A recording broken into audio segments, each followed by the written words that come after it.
the great Nazi stage show, Hitler was the almighty leader who claimed to be a modest man of the people. Ihr könnt nicht als den Mann sehen, der keiner Klasse angehört. Ich habe nichts als die Verbindung zum deutschen Volk. He was dedicated to his cause, he was dedicated to Germany. That was all very important to his image, which of course was carefully cultivated by Joseph Goebbels. The propaganda minister presented his Führer as a humble servant who worked his way up from poverty.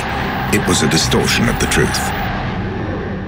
Hitler lived a very comfortable life, a very bohemian lifestyle. He got up late. He didn't spend much time in the office. He used to like to have coffee and cakes every afternoon. He liked to watch movies in the evenings. He liked to be surrounded with cronies and friends. People who actually had to do business in the Third Reich, to do business with Hitler, were frustrated by just how little time Hitler was devoted to the business of administration. Far from the working-class hero confected by Nazi propaganda, it seems that Adolf Hitler, the pampered bohemian who feasted on cream cakes, was also a tax evader. His tax file still survives in the Bavarian State Archives in Munich. It wasn't separated or kept in special storage, but filed along with the records of all the other taxpayers of the region. For economics journalist Wolfgang Strahl, it shows that the so-called man of the people wasn't prepared to pay tax like the rest of them. This file really is a bit of a lucky find. I was really surprised that it's possible to find original documents here, signed by him, his entire tax files, his objections, his moaning, because apparently he has no money. What is revealed in these files is something of an economic crime story. Hitler opened his criminal record by becoming involved with the Bavarian insurgency in 1923. In what became known as the Beer Hall Putsch, Hitler and his small band of Nazi Party followers called for the overthrow of the national government. They staged a public demonstration the next day. A standoff against ranks of Bavarian police ended in violence. 4 police officers and 16 Nazi supporters were killed.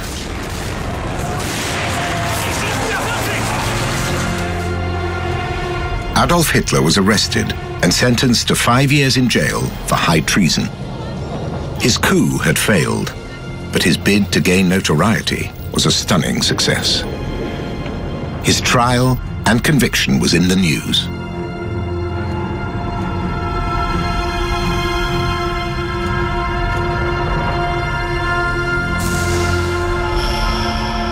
He only served 8 months behind bars, but in that time wrote the first volume of his rambling nationalist political manifesto, My Struggle, or Mein Kampf.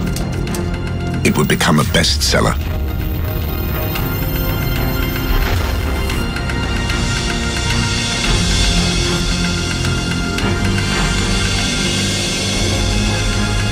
Mein Kampf was printed by the Eher publishing house. The Nazi Party had bought it in 1920 to establish its propaganda newspaper, the Völkischer Beobachter, or Popular Observer.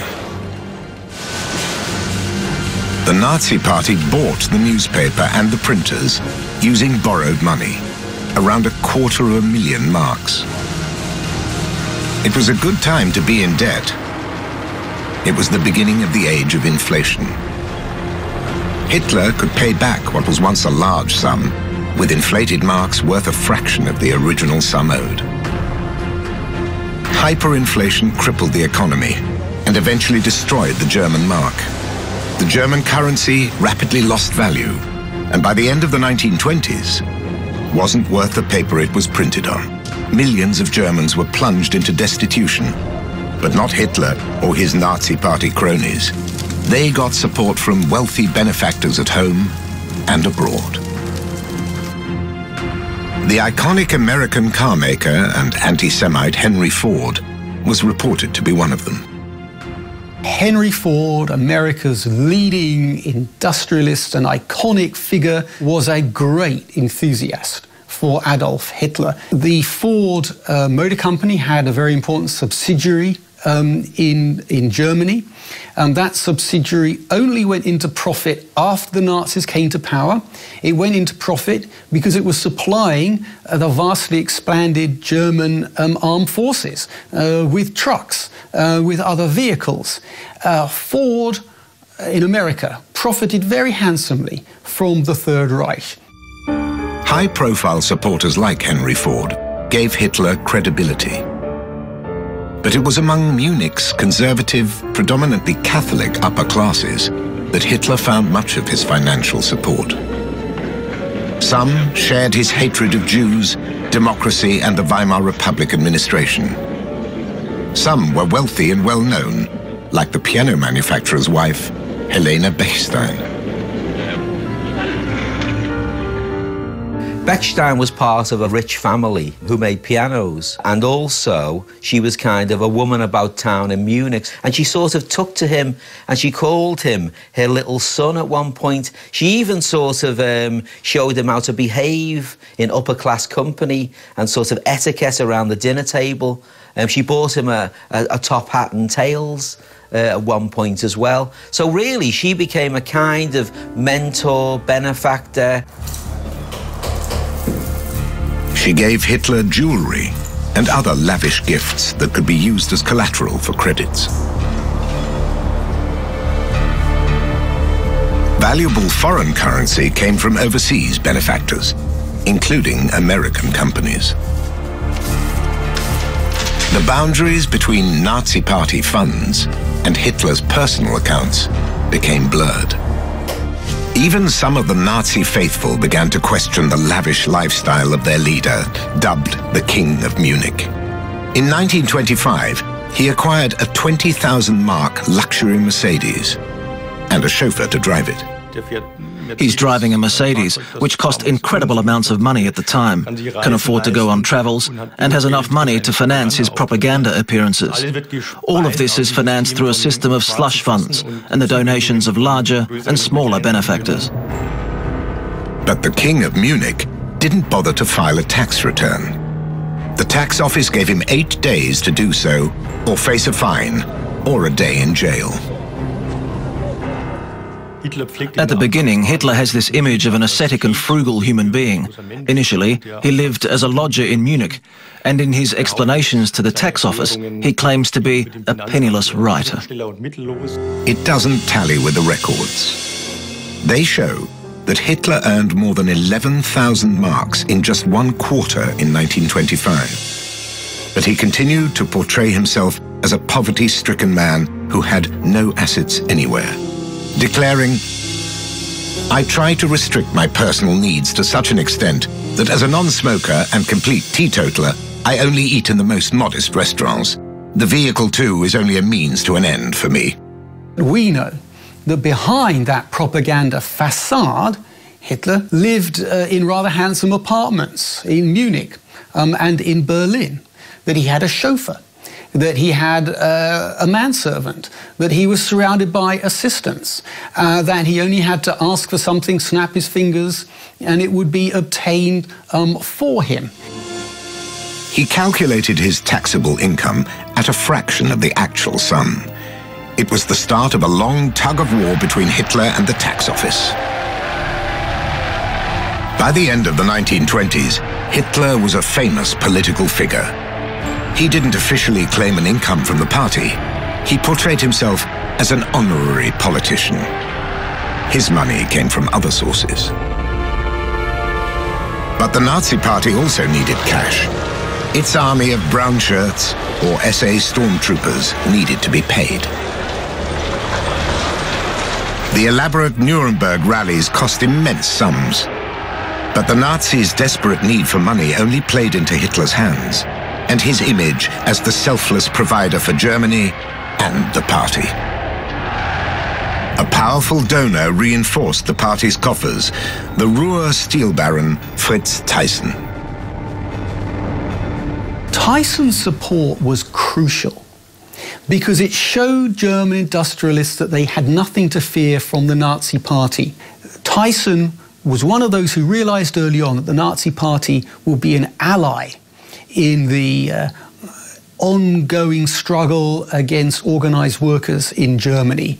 And Tyson spread that message amongst fellow industrialists, and that diffused one of the important sources of opposition to Hitler's advance towards the chancellorship. Tyson's lavish donations helped pay for the so-called Brown House, Munich's grand Nazi Party headquarters. In 1929, Hitler also advanced up the property ladder. He moved into a luxurious Munich apartment, now housing a police station. As Hitler upgraded his lodgings, the world economy nosedived in 1929. Germany plunged into crisis. Companies went bust, mass unemployment and poverty gripped the population. Hitler harnessed desperation and fear. The Nazi propaganda machine went into overdrive. His simple nationalistic message became even more popular. But while many of his supporters struggled to make ends meet, Hitler was doing very well. In 1929, he declared a gross income of 15,000 marks, the equivalent of around 36,000 euros. His electoral fortunes were also improving. The Nazi Party attracted a flood of votes in 1930, 9 times more than in previous elections 2 years before. They became a recognized force in the German parliament. At the far right, a brown bloc of Nazi delegates represented the second largest political party in the country. Hitler's increased notoriety also increased sales of his political manifesto, Mein Kampf. His official earnings in 1930 escalated to 50,000 Reichsmarks. By the end of January 1933, Hitler was Reich Chancellor. He was on the way to becoming an all-powerful dictator, but didn't command an absolute majority. He was appointed Chancellor by the Reich President. Hitler was desperate to ensure that his rise to absolute power was seen as legal and not the result of the kind of coup he had attempted to lead back in 1923. The Nazi revolution had to have a veneer of legitimacy. Hitler acted the statesman, while his henchmen plotted a rule by terror and intimidation. His rise to power was celebrated like a triumph, but Hitler still lacked support among some parts of the population, including German workers. The Nazi propaganda machine polished his image as a humble, down-to-earth leader. The publicity machine of the Nazi Party, dominated by Goebbels, was ferociously efficient. It constructed an image of Hitler as an ordinary man, a man of the people. A speech to employees at a Berlin Siemens factory was a typical example. Bin aus euch selbst herausgewachsen, bin einst selbst unter euch gestanden und habe mich dann durch Fleiß, durch Lernen und ich kann sagen durch Hungern langsam emporgearbeitet. In meinem innersten Wesen bin ich immer das geblieben, was ich vorher war. The saluting crowds were hoodwinked. In 1933, their humble leader was earning at least 40 times more than the average factory worker. There was a certain kind of asceticism about his character, and he was fanatically devoted to his political goals. But the idea that he lived a sort of monkish existence, working night and day simply for the benefit of the German people, was a lie. According to Hitler's tax file, his annual income amounted to 1.2 million Deutschmarks during the first year of his rise to power alone. Much of that income came from sales of his book, Mein Kampf. 1.5 million copies were sold in 1933 alone. Each book cost a relatively expensive 12 marks, but the price and writing described as turgid and dreadful didn't put buyers off. After 1933, after Hitler became Chancellor, millions of copies of Mein Kampf were sold in Germany. It was translated into 16 languages. Millions of copies were sold all around the world. Hitler described his profession on his identity papers as writer. And that was true enough. He made a fortune. But in 1934, a diligent junior tax officer traced this fortune and sent Hitler a steep tax bill. This tax file shows that he only declared a fraction of his income, and according to the files of the tax office, at the end he owed at least 400,000 Deutschmarks, which was an immense fortune in those days. The Reich Chancellor was not amused and ordered a state secretary from the Ministry of Finance to intervene. By the mid-1930s, Hitler is a multi-millionaire, but despite this, he asks for his tax file to be more or less closed. The tax authorities follow his request. It would be unthinkable that a chancellor today might ask not to pay any taxes. The tax officer, called Vogel, was ordered to make an exception for Hitler. The head of the Munich tax office declared, all tax reports delivering substance for a tax obligation by the Führer are annulled from the start. The Führer is therefore tax exempt. Hitler's tax file was closed.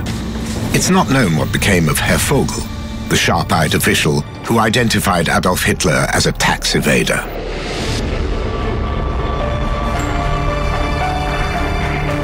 The Führer didn't pay a pfennig of tax for the rest of his life, yet continued to present himself as a humble servant of the people. Deutsches Volk, gib uns 4 Jahre und ich schwöre dir, so wie wir und so wie ich in dieses Amt eintrat, so will ich dann gehen. Ich tat es nicht um Gehalt und nicht um Lohn, ich tat es um deiner selbst wegen. The new government chief seemed to put his money where his mouth was.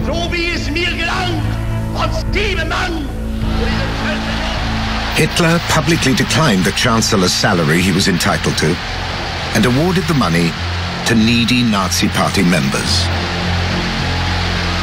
But millions rolled in from the sale of Mein Kampf. He wasn't paying any tax, and the humble chancellor soon grabbed back the salary he was entitled to. Just a year later, Hitler quietly reclaimed a wage of almost 30,000 marks, plus an 18,000 mark allowance, all of it tax-free. And yet another bonus was about to roll in. Reich President Paul von Hindenburg was on his last legs. He earned a handsome wage plus allowances. But when he died in 1934, Hitler took over his office and claimed his salary as well. Nazi propaganda still presented Hitler as the humble servant dedicated to the people. He was restoring German pride and employment by taking over vast public works projects like the Autobahn road network.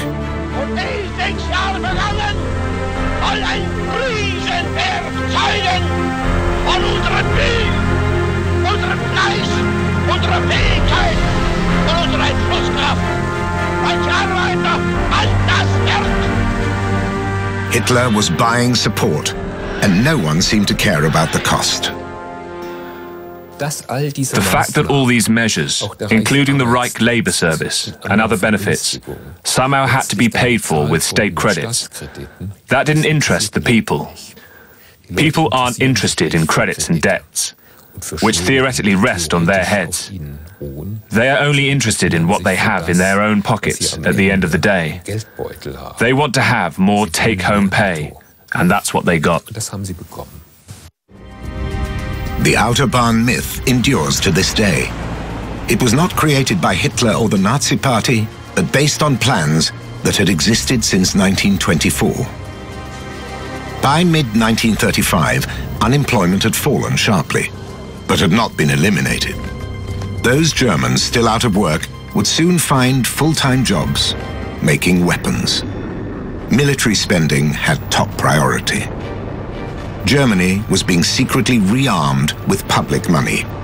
Like the Autobahn works, this was also paid for with massive borrowing. It was completely clear to Hitler that these credits could only be paid for by other still-to-be-conquered people. That means that the armament industry was a very calculated investment for the wartime future of Germany. But there wasn't much talk of this. On the contrary, there was always talk of peace. Industrialist donors, like the steel baron Gustav Krupp, sensed otherwise. They supported Hitler, expecting lucrative arms contracts in return. They donated hundreds of thousands of Reichsmarks following Hitler's rise to power.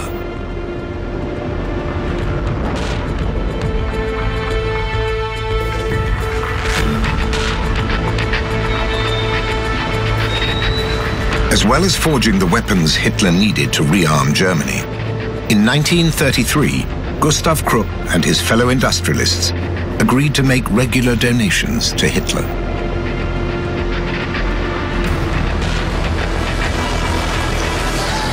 The main Krupp factory donated almost 5 million marks to Hitler over the course of the war.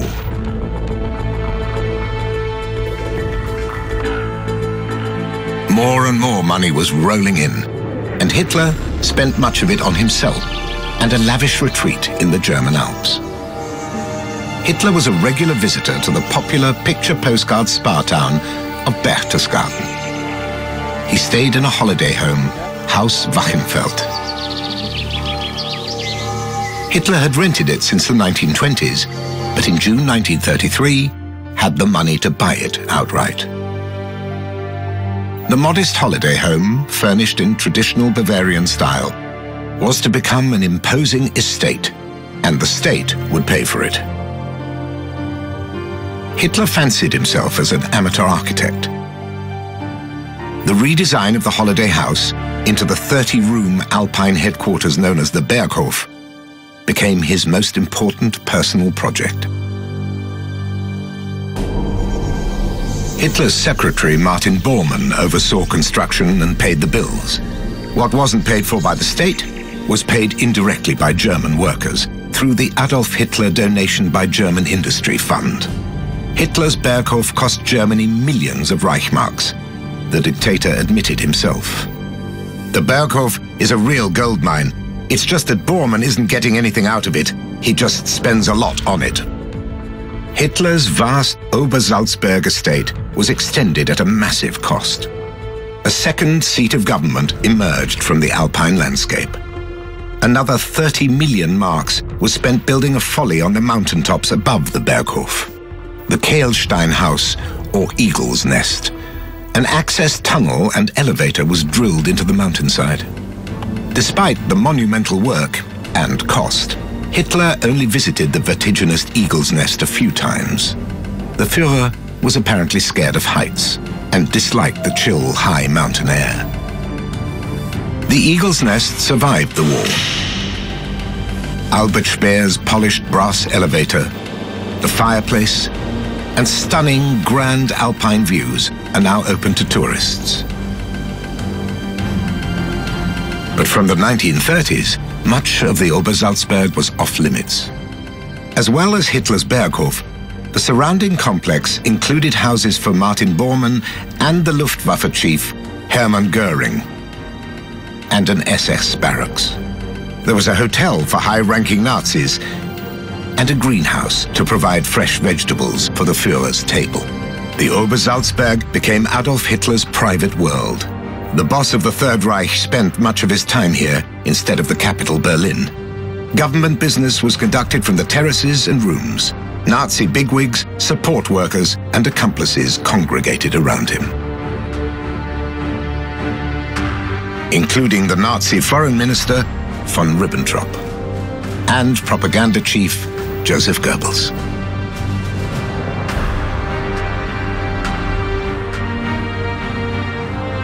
SS bosses Heinrich Himmler and Reinhard Heydrich plotted mass murder on an industrial scale amid the Alpine scenery. They all appeared on the home movies belonging to Hitler's secret girlfriend, who also had a room at the Berghof, Eva Braun.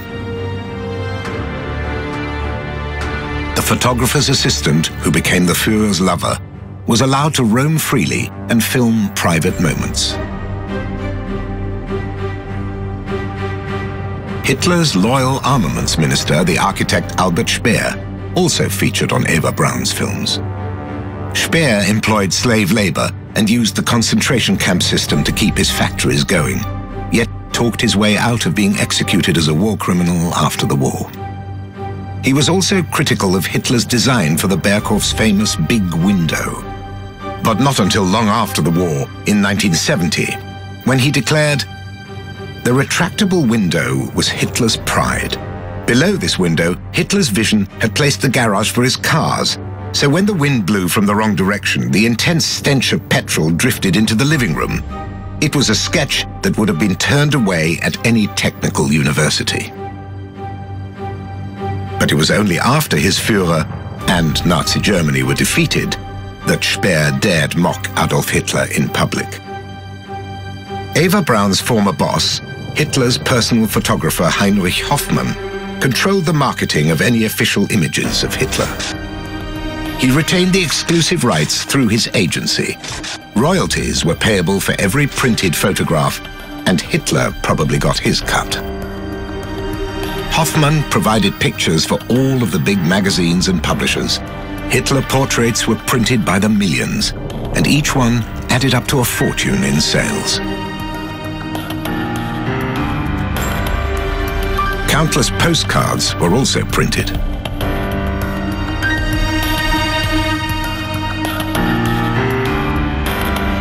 Adolf Hitler became a kind of pop star, but his stage performances were about to be translated into war.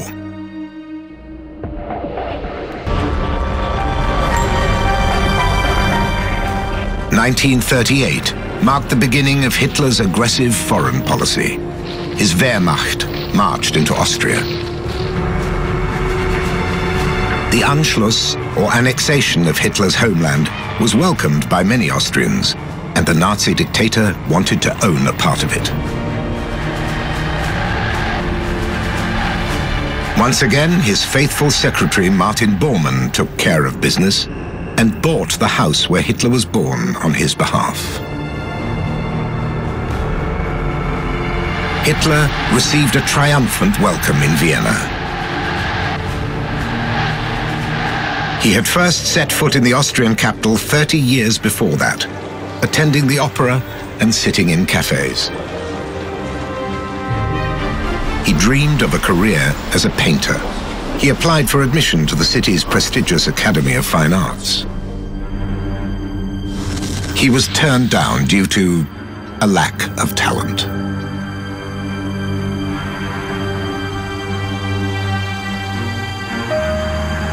Later, Hitler wrote in Mein Kampf, "Vienna was and remained the hardest, but also the most thorough lesson of my life." He claimed that he worked as a laborer before painting to earn his keep, which was never enough to satisfy even a modest hunger. But the young Hitler was much better off in Vienna than he made out. Poverty was a really special point for him. It was very important because he didn't want to say, "I come from a big family and we were all rich." No, Mein Kampf was published between the wars in the 1920s, and it was clear that people said, "My God, this poor man, how he had to suffer."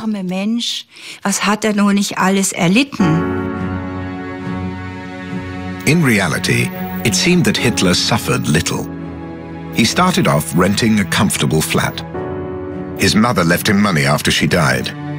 It was enough to sustain him in reasonable comfort for a year. He split the rent with a friend and lived better than many other students at the time.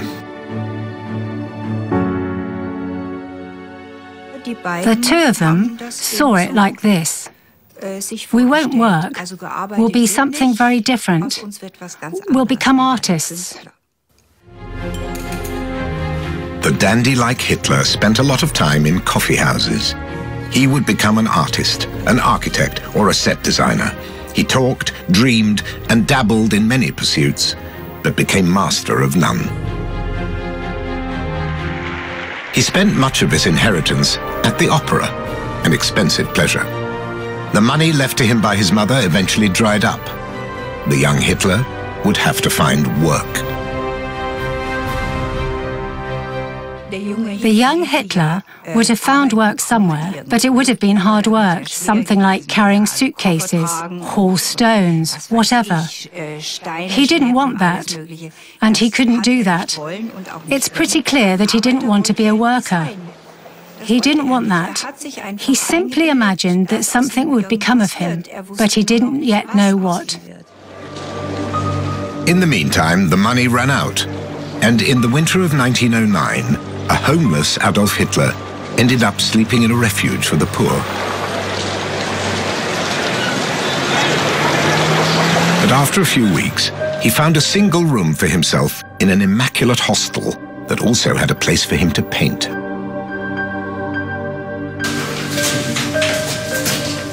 The struggling artist made just enough money to survive by producing uninspired copies of Vienna cityscapes. But in his mind, he was a misunderstood genius and a man of art. He made his triumphant return to Vienna in 1938. He finally got the recognition he'd craved as a young man. The dictator had big plans for his old hometown of Linz. He wanted to turn Linz into the pearl of the Danube, the most beautiful town in Europe. At the heart of Hitler's redesigned city was to be the so-called Führermuseum, a temple dedicated to classic art comparable to the Louvre or the Uffizi galleries.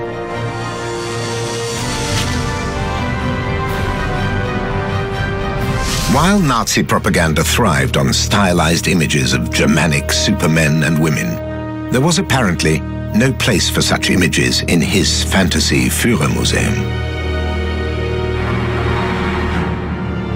Only works by established classical masters were good enough. Forced evictions and the looting of Jewish homes in and around Vienna provided a rich source of such art.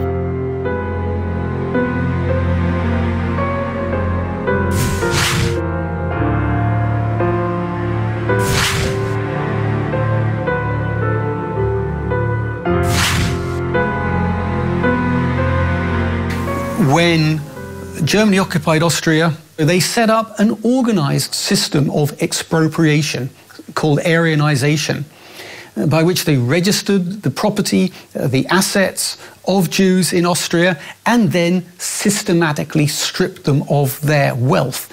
Now, the art collections were part of that asset stripping process.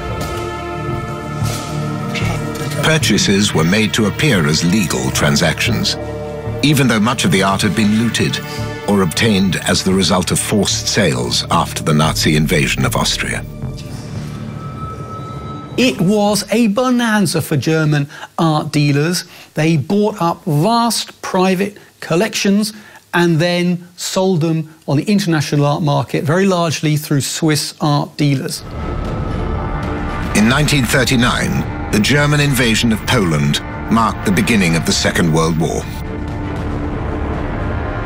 Hitler ordered the invasion of Germany's western neighbors the following year. The Wehrmacht conquered large parts of Europe. Hitler visited Paris for the first time as a conqueror and art collector.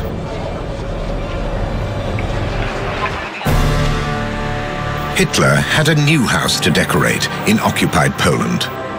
A stately home in Poznan had been built for Kaiser Wilhelm II when the city was part of the Imperial German Kaiserreich. In Hitler's Reich, it was to become the Führer residency in the East. The interior was refurbished in the same style as the Reich Chancellery in Berlin, at a cost of millions of Deutschmarks.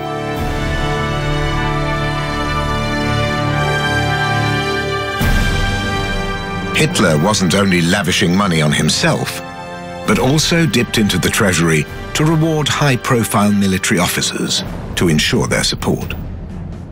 At first, the German army seemed unstoppable in the Soviet Union. Star performers like Tank General Heinz Guderian scored a string of victories. They were rewarded with tens of millions of Reichmarks in bonus payments.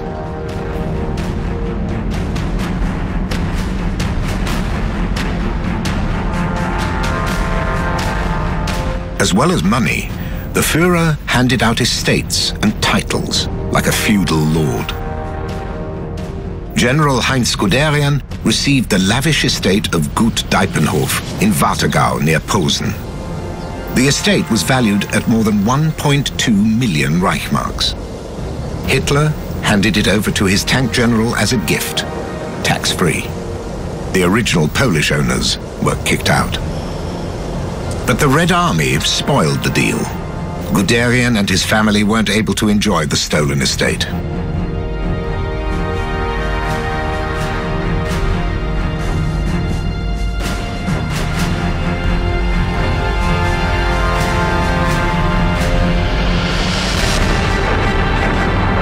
By mid-1944, the Soviets were advancing towards the eastern boundaries of the German Reich.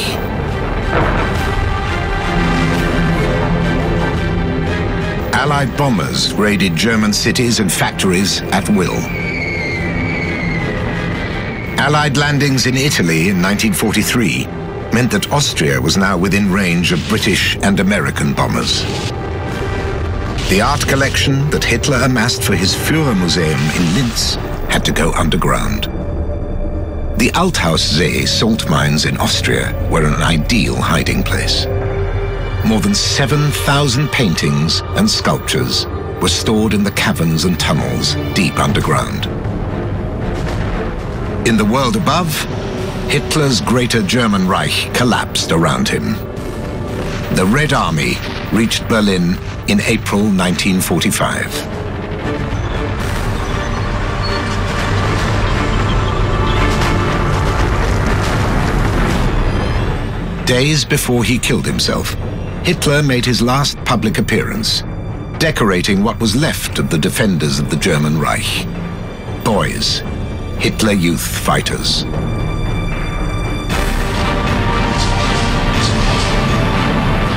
As Soviet troops closed in overhead, Hitler and his entourage prepared for the end in the bunker below the Reich Chancellery.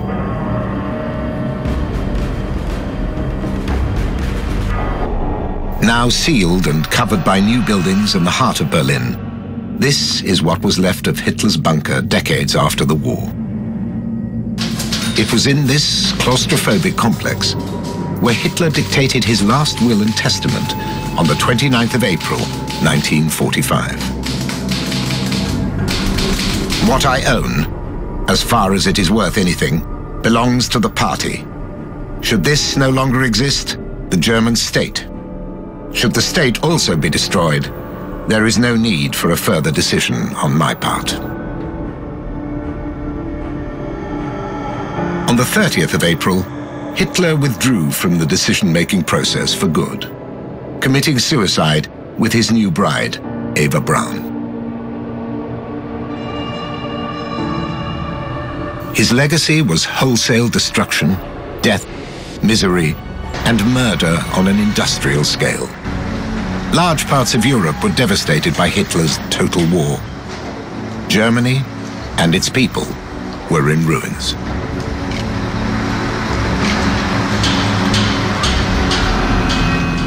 Tens of millions of soldiers and innocent civilians were killed. An estimated 6 million Jewish people were murdered in the Holocaust.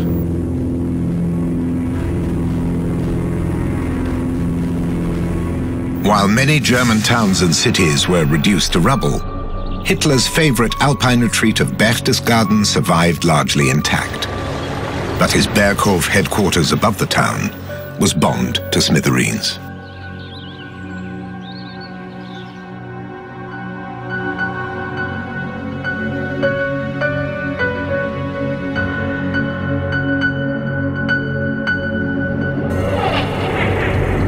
What was left of Hitler's private property was confiscated by the occupying forces in 1945. It was eventually awarded to the Bavarian state, since it was the last place Hitler registered as his residence.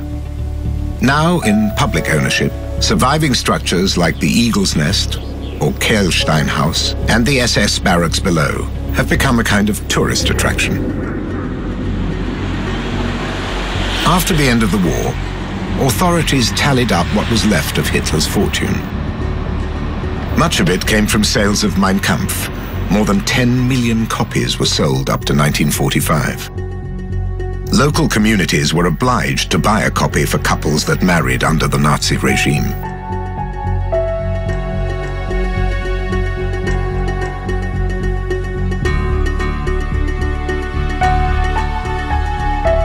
After the war, the copyright was transferred to the Bavarian government.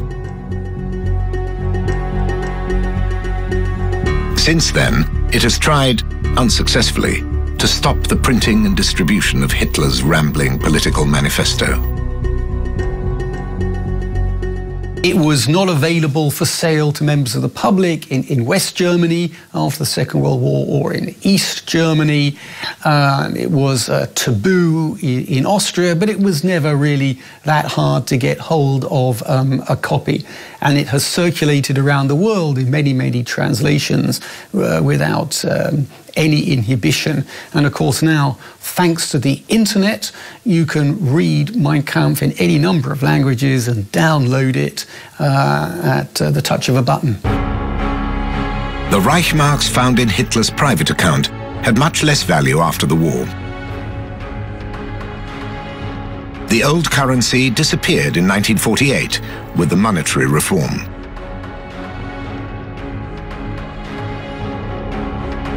The money from Hitler's inheritance went to the Bavarian state. The dictator's other great legacy, the art intended for display in his Führermuseum, is controlled by the German state.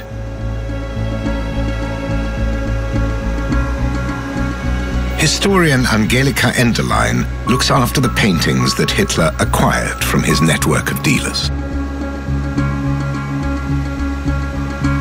They were recovered from the Austrian salt mines, where they were hidden away from Allied bombing. Nazi authorities had planned to blow up the entrances before the Americans could reach them, but the demolition plan failed. Thousands of paintings were registered and checked to see if they were stolen. Many pieces were returned to France and the Netherlands, where they were acquired during Nazi occupation. Almost 2/3 of Hitler's collection was deemed to have been legally acquired and was handed over to the new West German state. Investigations are ongoing. Sometimes, new information turns up about the original owners of an artwork. Seit dem Jahr 2000 Since the year 2000, there has been new research, and the original owner of this painting was a Jew from Berlin, who fled to Vienna.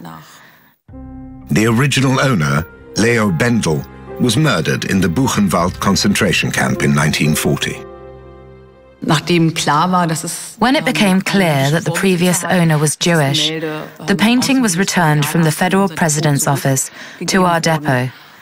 And we are now waiting for the inheritance details of the family, so that we can return the painting to its rightful heirs. The painting is called Fiat Justitia, or There Will Be Justice in Latin.